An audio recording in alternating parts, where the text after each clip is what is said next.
ನಮ್ಮ ಮುಂದಿನ ಕಾರ್ಯಕ್ರಮ ಇದೀಗ.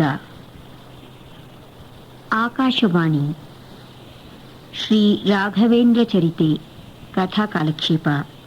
ಇದನ್ನು ನಡೆಸಿಕೊಡುತ್ತಾರೆ ಶ್ರೀ ಎಸ್.ಎನ್. ಸುರೇಶ್. ಪಕ್ಕವಾದ್ಯದಲ್ಲಿ ಇವರಿಗೆ ಹಾರ್ಮೋನಿಯಂ ನುಡಿಸುತ್ತಾರೆ ಶ್ರೀ ಕೆ. ಗಣಪತಿ ಕಾಮತ್. ಮೃದಂಗ ನುಡಿಸುತ್ತಾರೆ ಶ್ರೀ ಎಂ.ಎ. ಕೃಷ್ಣಮೂರ್ತಿ. ಕೇಳಿ ಕಥಾ ಕಾಲಕ್ಷೇಪ ಶ್ರೀ ರಾಘವೇಂದ್ರ ಚರಿತೆ.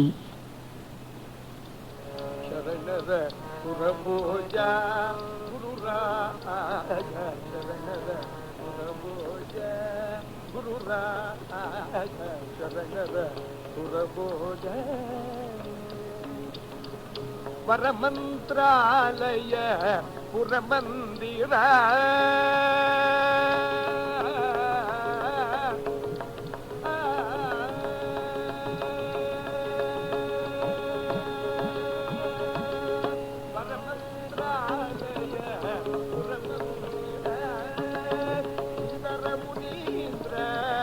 ಭಾಸ್ಕರ ಸಮದೇಶ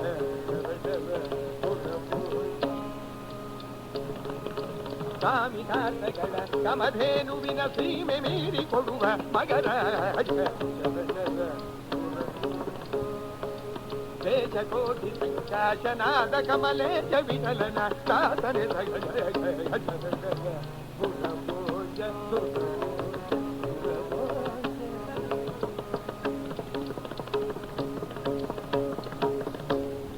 ಪೂಜ್ಯಾಯ ರಾಘವೇಂದ್ರಾಯ ಸತ್ಯಧರ್ಮರತಾಯ ಚ ಭಜತಾಂ ಕಲ್ಪವೃಕ್ಷಾಯ ನಮತಾಂ ಕಾಮಧೇನ. ಚಿತ್ತಿನ ಆರಂಭದಲ್ಲಿ ಮಹಾಜ್ಞಾನಿಗಳಾಗಿರ್ತಕ್ಕಂಥವರು ಹೇಳ್ತಾ ಇದ್ದಾರೆ, ಮಾನವನಾಗಿ ಹುಟ್ಟಿದ ಮೇಲೆ ಅವನಿಗೆ ಗುರು ಅನುಗ್ರಹವಾಗಬೇಕು. ಸಮಸ್ತ ದೇವತೆಗಳು ಮುನಿದರೆ, ಗುರುವಿನ ಮೊರೆ ಬಿದ್ದರೆ ಗುರು ಕಾಪಾಡ್ತಾನೆ. ಅದೇ ಯಾವ ಗುರು ಏನಾದರೂ ಮುನಿದರೆ ಸಮಸ್ತ ದೇವತೆಗಳು ನಮ್ಮನ್ನು ಕಾಪಾಡುತ್ತಾರೆ. ಇವತ್ತಿನ ಕಥಾಭಾಗವೇ ಇದಕ್ಕೆ ಕಾರಣ. ಮಹಾನುಭಾವರಾಗಿರ್ತಕ್ಕಂಥವರು ರಾಘವೇಂದ್ರ ಸ್ವಾಮಿ, ಕಲಿಯುಗದ ಕಾಮಧೇನು ರಾಘವೇಂದ್ರ ಸ್ವಾಮಿಗಳು. ಭಕ್ತಾದಿಗಳನ್ನ ಆನಂದವಾಗಿ ಪೋಷಿಸಿಕೊಂಡು ಬರ್ತಾರೆ. ರಾಘವೇಂದ್ರ ಅಂತ ಹೇಳಿದರೆ ಜನ್ಮ ಜನ್ಮಾಂತರಗಳಲ್ಲಿ ಮಾಡಿರ್ತಕ್ಕಂಥ ಪಾಪವೆಲ್ಲ ನಾಶವಾಗುತ್ತದೆ ಅಂತ ಮಹಾನುಭಾವರು ರಾಘವೇಂದ್ರ ಸ್ವಾಮಿ. ಮೊದಲನೇ ಜನ್ಮದಲ್ಲಿ ಭಕ್ತ ಪ್ರಹ್ಲಾದರಾಜರಾಗಿ ಅವತಾರವನ್ನು ಮಾಡಿ, ಎರಡನೇ ಜನ್ಮದಲ್ಲಿ ಕರ್ನಾಟಕ ಸಂಗೀತ ಪಿತಾಮಹರಾಗಿರ್ತಕ್ಕಂಥ ಪುರಂದರದಾಸರ ಗುರುಗಳು ವ್ಯಾಸರಾಯರಾಗಿ ಅವತಾರವನ್ನು ಮಾಡಿ, ಮೂರನೇ ಜನ್ಮದಲ್ಲಿ ರಾಘವೇಂದ್ರ ಸ್ವಾಮಿಗಳಾಗಿ ಅವತಾರವನ್ನು ಮಾಡಿ ನಮ್ಮೆಲ್ಲರನ್ನು ಕಾಪಾಡ್ತಾ ಇದ್ದಾರೆ. ಅಂತ ಮಹಾನುಭಾವನಾಗಿರ್ತಕ್ಕಂಥ ರಾಘವೇಂದ್ರ ಸ್ವಾಮಿಗಳವರ ಕಥಾಭಾಗವನ್ನು ಮಾಡಿ ನಮ್ಮ ಜನ್ಮವನ್ನ ಸಾರ್ಥಕಪಡಿಸಿಕೊಳ್ಳೋಣ. ವಿಜಯನಗರದ ವಿಜಗಾಪುರಿಯಲ್ಲಿ ತಿಮ್ಮಣ್ಣನೆಂಬ ವಿಪ್ರನೋರ್ವನು, ವಿಜಯನಗರದ ವಿಜಗಾಪುರಿಯಲ್ಲಿ ತಿಮ್ಮಣ್ಣನೆಂಬ ವಿಪ್ರನೋರ್ವನು, ಗೋಪಿಕಾಂಬೆ ಎಂಬ ಮಡದಿಯೊಡನೆ ಆನಂದವಾಗಿ ಇರುತ್ತಿರಲು.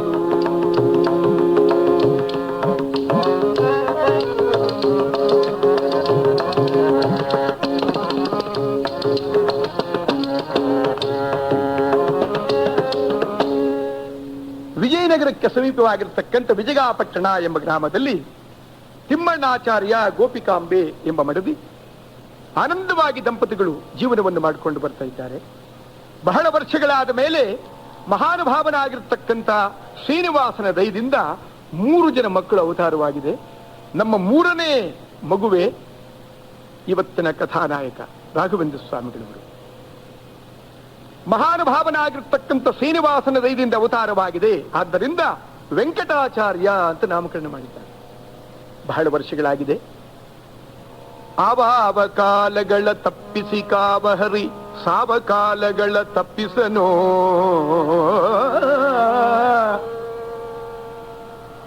ಮೃತ್ಯುವನ್ನ ತಪ್ಪಿಸುವುದಕ್ಕೆ ಯಾರಿಂದಲೂ ಸಾಧ್ಯವಿಲ್ಲ. ತಾಯಿ ತಂದೆಗಳು ಸ್ವಾಮಿ ಪಾದವನ್ನು ಸೇರಿದ್ದಾರೆ. ಅನಾಥನಾದ ಬಾಲಕ ವೆಂಕಟಾಚಾರ್ಯ ಚಿಕ್ಕ ವಯಸ್ಸಿನಲ್ಲಿ ಸುಧೀಂದ್ರ ಸ್ವಾಮಿಗಳವರು ಮಹಾನುಭಾವರು. ಗುರುಗಳು ಅಂದ್ರೆ ಹೀಗಿರಬೇಕು. ಗುರುವೋ ಬಹವಸ್ಸಂತಿ ಶಿಷ್ಯ ವಿತ್ತಾಪಹಾರಕ ಸಯೇಕೋ ದುರ್ಲಭೋ ಲೋಕ ಶಿಷ್ಯ ಹೃತ್ತಾಪಹಾರಕ. ಶಿಷ್ಯನ ಮನಸ್ಸಿನಲ್ಲಿ ಏನಿದೆ ಅಂತ ಅರ್ಥ ಮಾಡಿಕೊಂಡು ಅಜ್ಞಾನವೆಂಬ ದೋಷವನ್ನು ಪರಿಹಾರ ಮಾಡಿ ಜ್ಞಾನದ ಬೆಳಕನ್ನು ಕೊಡ್ತಕ್ಕಂಥವನ್ನೇ ನಿಜವಾದ ಗುರು. ಆ ವೆಂಕಟಾಚಾರ್ಯರು ಬಂದು ಕುಂಭಕೋಣ ನಿವಾಸಿಗಳಾಗಿರ್ತಕ್ಕಂಥ ಶತರಧಿಕ ಶತಗ್ರಂಥ ರತ್ನ ಪ್ರಣೀತ ಎಂಬ ಬಿರುದನ್ನು ಪೊತ್ತಂತಹ ಗುರುಗಳು ಸುಧೀಂದ್ರ ಸ್ವಾಮಿಗಳ ಪಾದಾರವಿಂದಕ್ಕೆ ಸಾಷ್ಟಾಂಗ ನಮಸ್ಕಾರ ಹಾಕಿದ್ದಾರೆ. ಆ ಹುಡುಗನ ಮುಖವನ್ನು ನೋಡಿ ಬಹಳ ಸಂತೋಷಪಟ್ಟರಂತೆ. ಬಲ್ಲವರೇ ಬಲ್ಲರು ಬೆಲ್ಲದ ಸವಿಯ ಎಂಬುದಾಗಿ ಸ್ವಲ್ಪ ದಿವಸ ಅನ್ನುವುದರ ಒಳಗಾಗಿ ಮಹಾನುಭಾವನಾಗಿರ್ತಕ್ಕಂಥ ಸುಧೀಂದ್ರ ಸ್ವಾಮಿಗಳ ಸಂಪೂರ್ಣ ಅನುಗ್ರಹವನ್ನು ಪಡೆದುಕೊಂಡ ಬಾಲಕ. ಸ್ವಲ್ಪ ದಿವಸವಾಗಿದೆ. ಪರಿಮಳ ಮಹಾಭಾಷ್ಯ ವೀಣಾ ವೆಂಕಟ ಭಟ್ಟಾಚಾರ್ಯ ಎಂಬ ಬಿರುದನ್ನ ಪಡೆದುಕೊಂಡ. ಅದಕ್ಕೆ ಹೇಳ್ತಾರೆ, ಇರಬೇಕು ಹರಿದಾಸರ ಸಂಗ, ಇರಬೇಕು ಹರಿದಾಸರ ಸಂಗ, ಪರಮ ಜ್ಞಾನಿಗಳ ಸಂಪಾದಿಸಬೇಕು, ಇರಬೇಕು.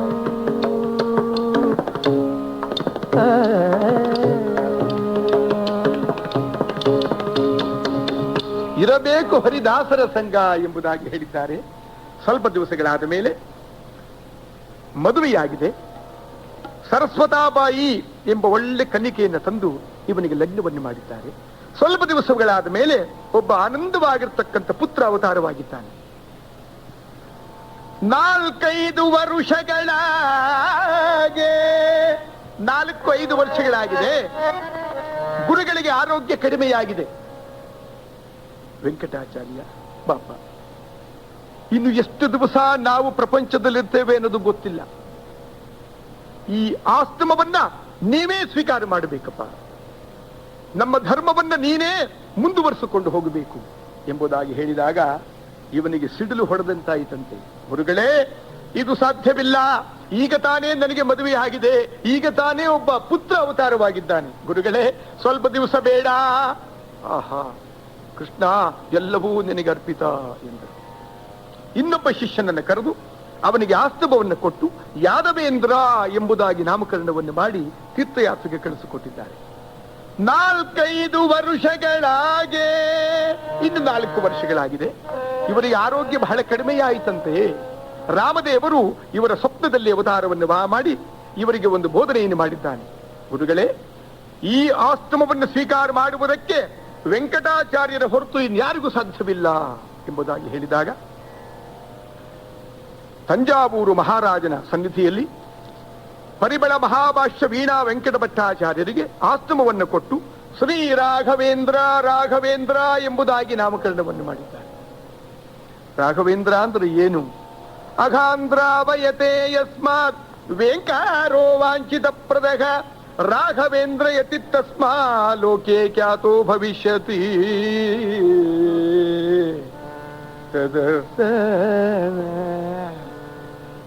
ಬೇಡಿದವರಿಗೆ ಬೇಡದ ಇಷ್ಟಾರ್ಥವನ್ನು ಕೊಡ್ತಕ್ಕಂಥ ಕಾಮಧೇನು ಕಲ್ಪವೃಕ್ಷ. ಆದ್ದರಿಂದ ರಾಘವೇಂದ್ರ ಅಂತ ನಾಮಕರಣ ಮಾಡಿದ್ದಾರೆ. ರಾಯನ್ನೆ ರಾಶಿ ದೋಷಗಳನ್ನೆದಗಿಸುತ್ತ ಗಾಯನ್ನೆ ಘನ ಜ್ಞಾನ ಭಕುತಿಯಿತ್ತು ವೇಯನ್ನೆ ವೇಗದಿ ಜನನ ಮರಣವಗೆದ್ದು ದ್ರಾಯನ್ನೆ ದ್ರವಿಣೋದ್ಯ ಪ್ರತಿಪಾದ್ಯನ ಕಾಂಬ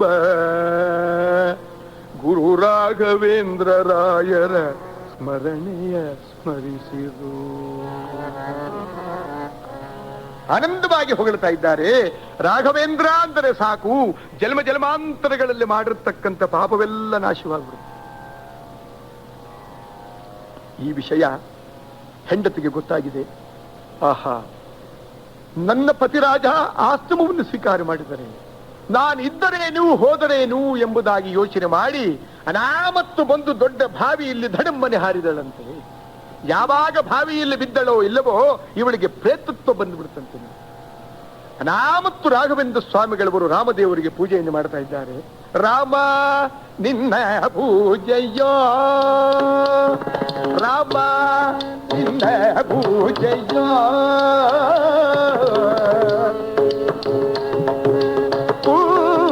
ಪೂಜೆಯೋ ರಾಮ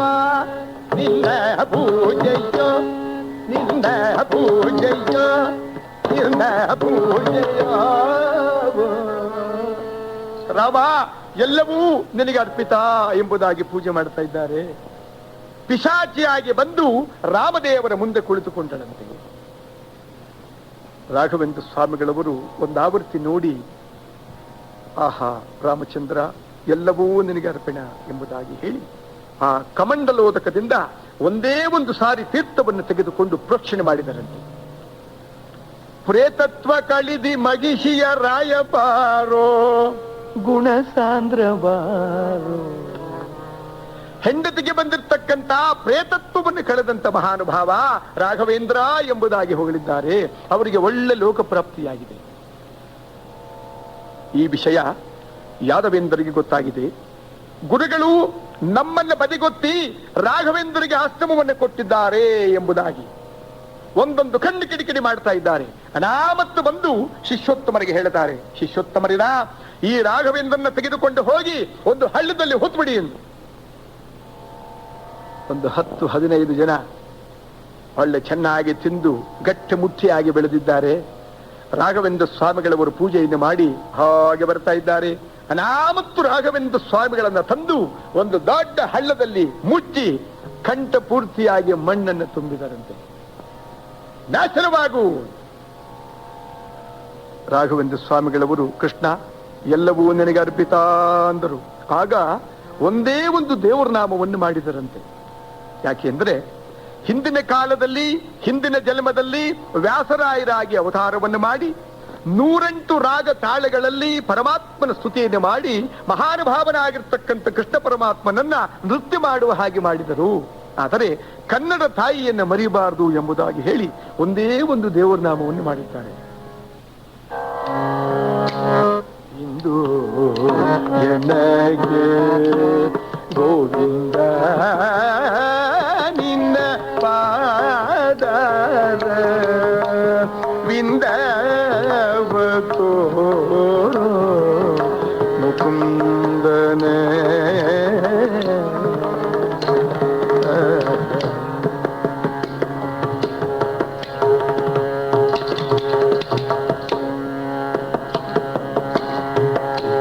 ಮೂಡತನ ದಿಬಲು ಹೇಳಿ ಜೀವನನಾಗಿ ಮೂಡತನ ದಿಬಲು ಹೇಳಿ ಜೀವನನಾಗಿ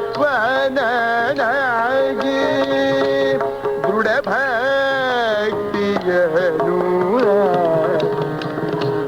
ಮಾಡಲಿಲ್ಲ ಹರಿಯೇ.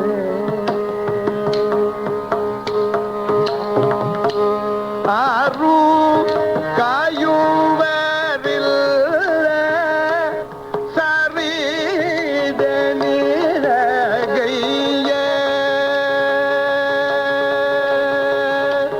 ಆರು ಕಾಯುವರಿಲ್ಲ ಸರಿದ ನಿರಗಯ್ಯ. ಧೀರ ವೇಣುಗೋಪಾಲ ಪಾರು ಗಣೇಶೋಗರಿ. ಧೀರ ವೇಣುಗೋಪಾಲ ಪಾರು ಗಣೇಶೋಗರಿ.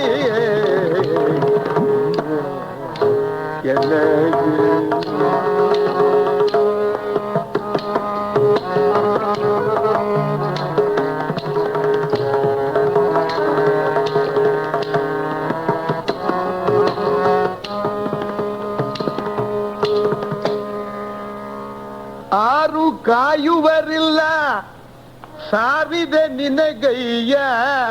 ಧೀರ ವೇಣುಗೋಪಾಲ ಪಾರುದಾನಿಸೋ ಹರಿಯೇ. ಹೇ ಪರಮಾತ್ಮ, ನನ್ನನ್ನು ಉದ್ಧಾರ ಮಾಡು ತಂದೆ ಎಂದರು. ನಡೆಯುವಾಗ ನುಡಿಯುವಾಗ ನೀರು ಕುಡಿಯುವಾಗ ಮಲಗುವಾಗ ದಾರಿ ನಡೆಯುವಾಗ ಆ ಪರಮಾತ್ಮನ ಧ್ಯಾನವನ್ನು ಮಾಡಬೇಕಂತೆ. ತನುಮನ ಧನವನ್ನು ಪರಮಾತ್ಮನ ಪಾದಾರವಿದ್ದ ಒಪ್ಪಿಸಿ ವೇಣುಗೋಪಾಲ ಕೃಷ್ಣ ಅಂದರು.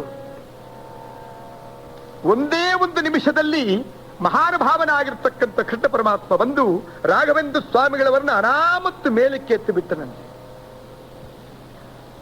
ಹಾಗೆ ಬರ್ತಾ ಇದ್ದಾರೆ ರಾಯರು. ಸ್ನಾನವನ್ನು ಮಾಡಿದ್ದಾರೆ.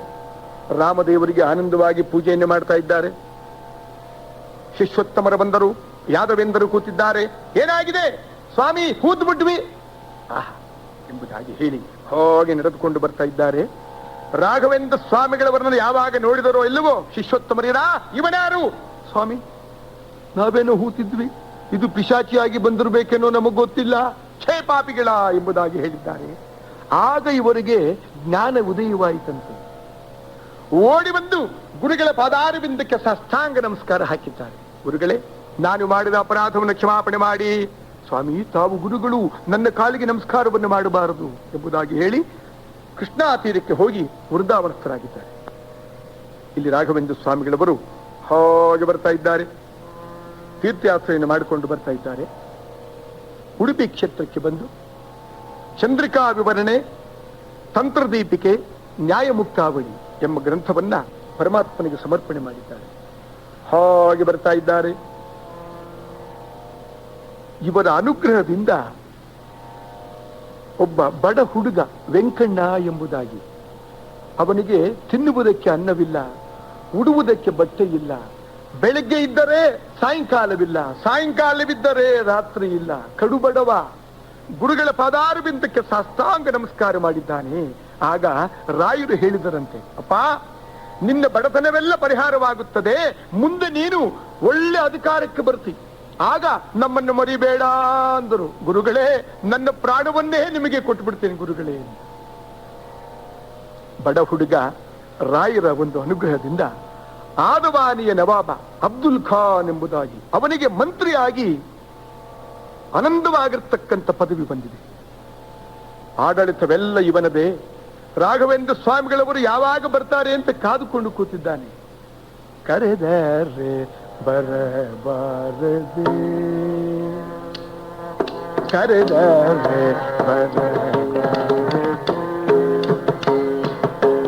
ಗುರುವಾರ ಬರಬಾರದೆ,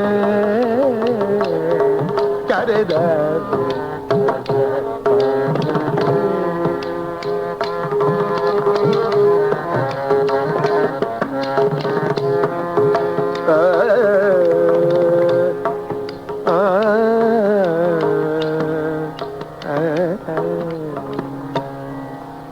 ರಾಘವೇಂದ್ರ ಸ್ವಾಮಿಗಳವನ್ನ ನಡೆಯುವಾಗ ನುಡಿಯುವಾಗ ನೀರು ಕುಡಿಯುವಾಗ ರಾಘವೇಂದ್ರ ರಾಘವೇಂದ್ರ ದರ್ಶನವನ್ನು ಕೊಡಲಲ್ಲಯ್ಯ ಅಂತ ಬೇಡ್ತಾ ಇದ್ದಾನೆ.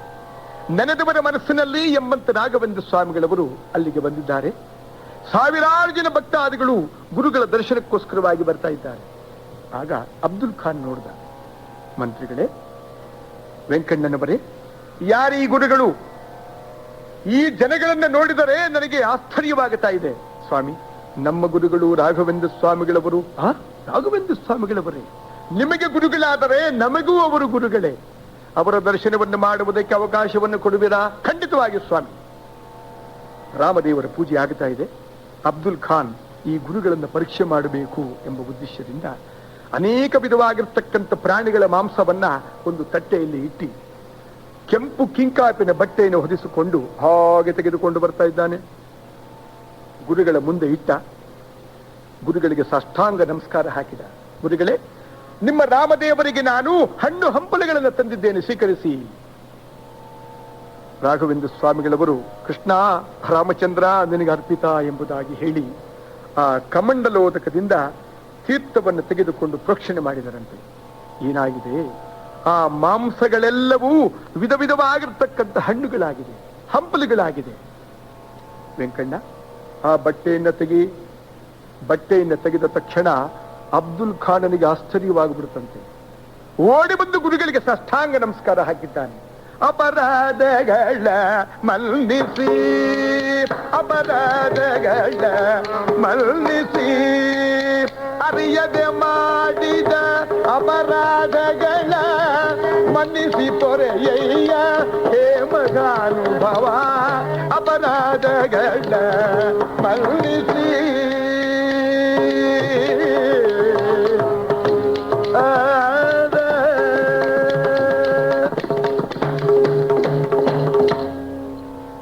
ಆಗ ಗುರುಗಳು ಹೇಳ್ತಾರೆ, ಅಪ್ಪ ನಿನ್ನದೇನು ತಪ್ಪಿಲ್ಲ, ಎಲ್ಲವೂ ಪರಮಾತ್ಮನ ಮಾಯೆ.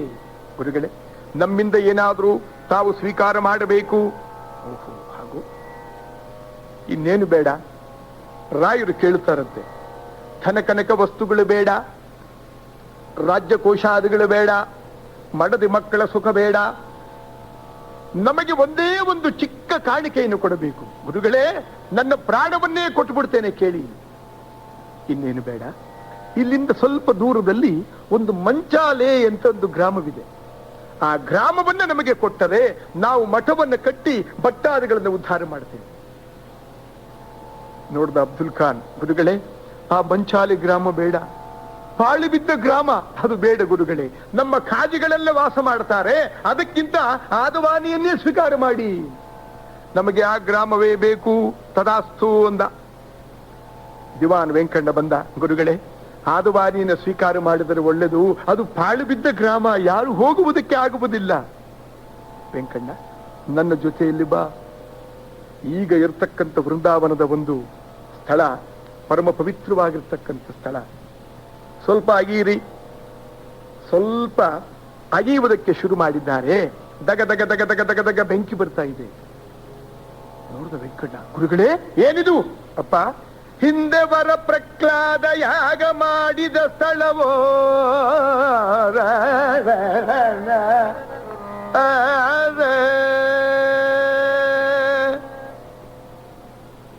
ಭಕ್ತ ಪ್ರಹ್ಲಾದ ಯಾಗ ಮಾಡಿದ ಸ್ಥಳ ಎಂಬುದಾಗಿ ಹೇಳಿದ್ದಾರೆ. ಆಗ ಗುರುಗಳ ಮಹಿಮೆ ಎಲ್ಲರಿಗೂ ಅರ್ಥವಾಗಿದೆಯಂತೆ. ದೊಡ್ಡದಾದ ಒಂದು ಮಠವನ್ನು ಕಟ್ಟಿದ್ದಾರೆ. ಅಂದಿನಿಂದ ಮಂತ್ರಾಲಯ ಮಂತ್ರಾಲಯ ಎಂಬುದಾಗಿ ಆ ಕ್ಷೇತ್ರ ಪ್ರಸಿದ್ಧವಾಗಿದೆ.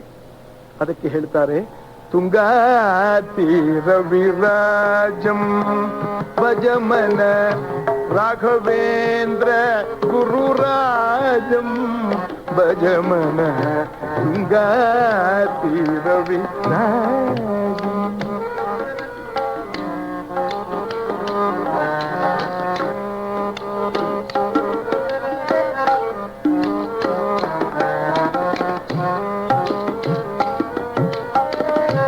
ಮಂಗಳಕರ ಮಂತ್ರಾಲಯವಾಸಂ ಮಂಗಳಕರ ಮಂತ್ರಾಲಯವಾಸಂ ಶೃಂಗಾರಾನನ ರಾಜಿತ ಹಾಸಂ ರಾಘವೇಂದ್ರ ಗುರುರಾಜಂ ಭಜಮನ ತುಂಗಾ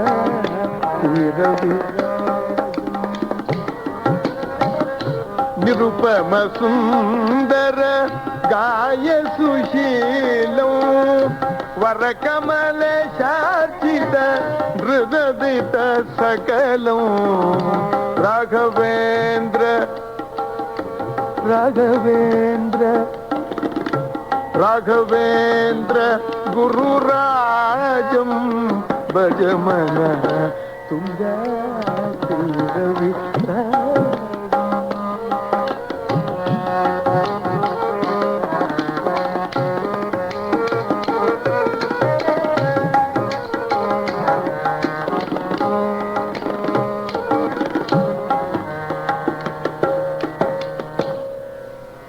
ತುಂಗಾ ತೀರ ವಿರಾಜಂ, ಪರಮ ಪಾವನವಾಗಿರ್ತಕ್ಕಂಥ ತುಂಗಾ ನದಿ. ತುಂಗಾ ನದಿಯಲ್ಲಿ ಸ್ನಾನವನ್ನು ಮಾಡಿ ರಾಯರ ದರ್ಶನವನ್ನು ಯಾರು ಮಾಡ್ತಾರೆ ಅವರು ಜನ್ಮ ಜನ್ಮಾಂತರಗಳಲ್ಲಿ ಮಾಡಿರ್ತಕ್ಕಂಥ ಪಾಪವೆಲ್ಲ ನಾಶವಾಗಿರುತ್ತದೆ ಅಂತ ಮಹಾನುಭಾವರು ರಾಘವೇಂದ್ರ ಸ್ವಾಮಿಗಳವರು.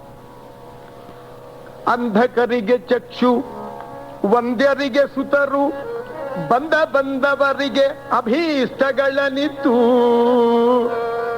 100 ವತ್ಸರ ವೃಂದಾವನದಲ್ಲಿ ನಿಂದು ಮೆರವ ಸಿಂಧು ಕೃಪ ದೇವಾಂಶವಿವರು. ಬೇಡಿದವರಿಗೆ ಬೇಡದ ಇಷ್ಟಾರ್ಥವನ್ನು ಕೊಡ್ತಕ್ಕಂಥ ಕಾಮಧೇನು ಕಲ್ಪವೃಕ್ಷವಾಗಿದ್ದಾರೆ. ಅನೇಕ ವಿಧವಾಗಿರ್ತಕ್ಕಂಥ ಮಹಿಮೆಗಳನ್ನು ಮಾಡಿದ್ದಾರೆ. ಒಂದು ದಿವಸ ಶಿಷ್ಯರಿಗೆ ಪಾಠವನ್ನು ಬೋಧನೆ ಮಾಡ್ತಾ ಇದ್ದಾರೆ. 3 ಜನ ಜ್ಯೋತಿಷ್ಯಗಾರರು ಬಂದರು ಉತ್ತರ ದೇಶದಿಂದ, ಮಹಾವಿದ್ವಾಂಸರು. ಗುರುಗಳ ಪಾದಾರವಿಂದಕ್ಕೆ ಸಾಷ್ಟಾಂಗ ನಮಸ್ಕಾರ ಹಾಕಿದ್ದಾರೆ. ಹೇ ಗುರುದೇವ, ನಿಮ್ಮ ದರ್ಶನ ಮಾತ್ರದಿಂದ ನಮ್ಮ ಪಾಪವೆಲ್ಲ ಪರಿಹಾರವಾಯಿತು. ನಮಗೆ ಒಂದೇ ಒಂದು ಆಸೆ ಇದೆ. ಏನದು? ನಿಮ್ಮ ಜಾತಕವನ್ನು ಬರೆಯುತ್ತೇವೆ, ಬರೀರಿ. 3 ಜನ ಜಾತಕವನ್ನು ತೆಗೆದುಕೊಂಡು ಬಂದು ಗುರುಗಳ ಪಾದಾರವಿಂದಕ್ಕೆ ಸಮರ್ಪಣೆ ಮಾಡಿದ್ದಾರೆ. ಆಗ ಗುರುಗಳು ಹೇಳ್ತಾರೆ, ವೆಂಕಣ್ಣ ಇದನ್ನು ಓದಪ್ಪ. ಒಬ್ಬ ಜ್ಯೋತಿಷಿಗಾರ ಏನು ಬರೆದಿದ್ದಾನೆ, ರಾಯರಿಗೆ ವಯಸ್ಸು 70 ವರ್ಷ ಅಂತ ಬರೆದ. ಇನ್ನೊಬ್ಬ ಬರೆದಿದ್ದಾನೆ ರಾಯರಿಗೆ 700 ವರ್ಷ. ಇನ್ನೊಬ್ಬ ಬರೆದಿದ್ದಾನೆ ರಾಯರಿಗೆ 7000 ವರ್ಷ ಅಂತ. ಎಲ್ಲರೂ ಗೊಳ್ಳಂತ ನಕ್ಕಬಿಟ್ರು. ಆಗ ರಾಯರು ಹೇಳ್ತಾರೆ, 3 ಜನರು ಮಹಾವಿದ್ವಾಂಸರು, 3 ಜನಗಳಿಗೂ ಸಮವಾಗಿರ್ತಕ್ಕಂಥ ಮರ್ಯಾದೆಯನ್ನು ಮಾಡಿ. ಒಬ್ಬ ಶಿಷ್ಯ ಕೇಳ್ತಾನೆ, ಗುರುಗಳೇ ನಮ್ಗೆ ಅರ್ಥವಾಗಲಿಲ್ಲ ಅಪ್ಪ, 70 ವರ್ಷ ನಮ್ಮ ದೇಹಕ್ಕೆ, 700 ವರ್ಷ ನಾವು ವೃಂದಾವನದಲ್ಲಿ ಇದ್ದುಕೊಂಡು ಭಕ್ತರನ್ನು ಸಂರಕ್ಷಣೆ ಮಾಡತಕ್ಕಂತಹದ್ದು, 7000 ವರ್ಷ ನಮ್ಮ ಗ್ರಂಥದ ಮಹಾತ್ಮೆ. ಮಹಾನುಭಾವರು ರೋಗಹರನೆ ಕೃಪಾಸಾಗರ ಶ್ರೀ ಗುರು ರಾಘವೇಂದ್ರ ಪರಿಪಾಲಿಸೋ.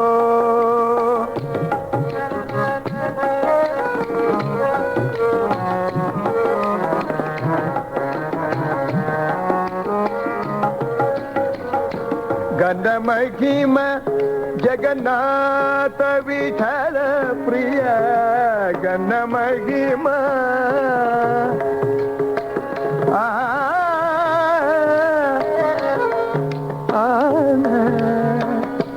ಗಣ ಮಹಿಮ ಜಗನ್ನಾಥ ವಿಠಲ ಪ್ರಿಯ ನಿನ್ನಾರಾಧನೆ ಮಾಡಿಸೋ. ರೋಗಹರನ ಕೃಪಾಸಾಗರ ಶ್ರೀ ಗುರು ರಾಘವೇಂದ್ರ ಪರಿಪಾಲಿಸೋ. ಪರಿಪಾಲಿಸೋ.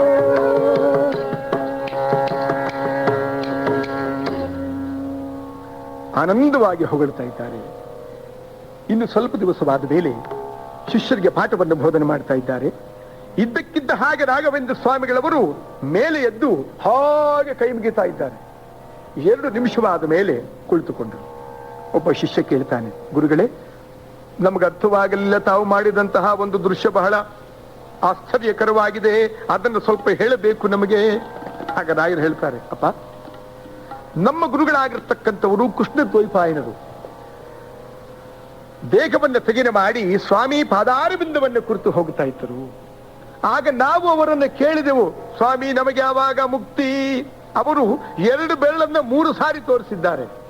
ಅಂದರೆ ನಾವಿರುವುದು 2 ವರ್ಷ 2 ತಿಂಗಳು 2 ದಿವಸ ಮಾತ್ರ ಎಂಬುದಾಗಿ ಹೇಳಿದಾಗ ಶಿಷ್ಯರೆಲ್ಲ ಖಿನ್ನ ಬದರರಾಗಿದ್ದಾರಂತೆ. ಹಾಗೆ ನೋಡ್ತಾ ಇದ್ದಾರೆ.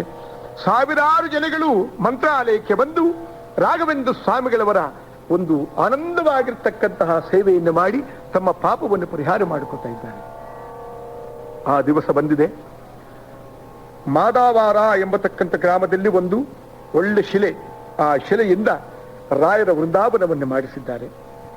ಶುಭ ನಕ್ಷತ್ರ, ಶುಭಯೋಗ, ಶುಭಗಳಿಗೆಯಲ್ಲಿ ಎಲ್ಲರಿಗೂ ಆಶೀರ್ವಾದವನ್ನು ಮಾಡಿ ಅವರವರ ಕಷ್ಟಗಳನ್ನೆಲ್ಲ ಪರಿಹಾರ ಮಾಡಿ ತಾವು ಬಂದಂತ ಕಾರ್ಯವನ್ನ ಯಶಸ್ವಿಯಾಗಿ ಮಾಡಿ ಪ್ರಪಂಚಕ್ಕೆ ಮಂಗಳವನ್ನು ಉಂಟು ಮಾಡಿ ರಾಘವೇಂದ್ರ ಸ್ವಾಮಿಗಳವರು ಹಾಗೆ ವೃಂದಾವನ ಪ್ರವೇಶ ಮಾಡ್ತಾ ಇದ್ದಾರೆ. ಏಕೆ ಬೃಂದಾವನತಿ ನೆಲೆಸಿರುವೆ ಗುರುವೇ, ನಾಕ ವಿಲಸಿತ ಕೀರ್ತ ಲಾವಣ್ಯಮು. ಏಕೆ ಬೃಂದಾವನತಿ ನೆಲೆಸಿರುವೆ ಗುರುವೇ.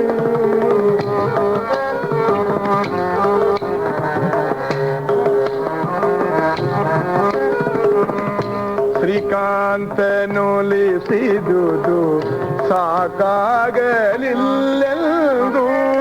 ಏಕಾಂತ ಬಯಸಿದೆಯ ರಾಘವೇಂದ್ರ. ಏಕೆ ಬೃಂದಾವನ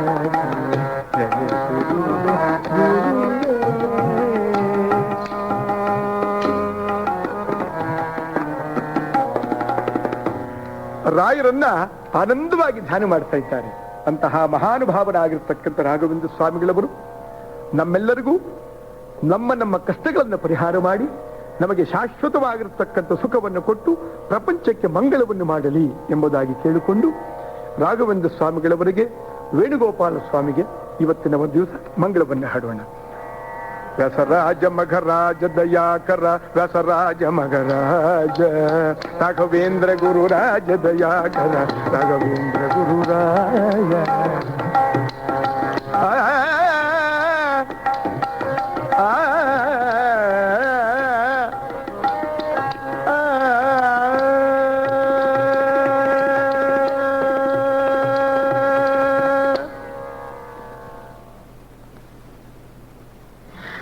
ಶ್ರೀ ರಾಘವೇಂದ್ರ ಚರಿತೆ ಕಥಾ ಕಾಲಕ್ಷೇಪವನ್ನು ಕೇಳುತ್ತಿದ್ದೀರಿ.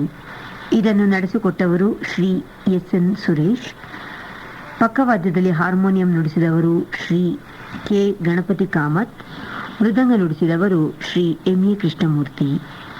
ಈ ಕಾರ್ಯಕ್ರಮ ಆಕಾಶವಾಣಿ ಬೆಂಗಳೂರು ಕೇಂದ್ರದಿಂದ ಮೂಡಿಬಂತು.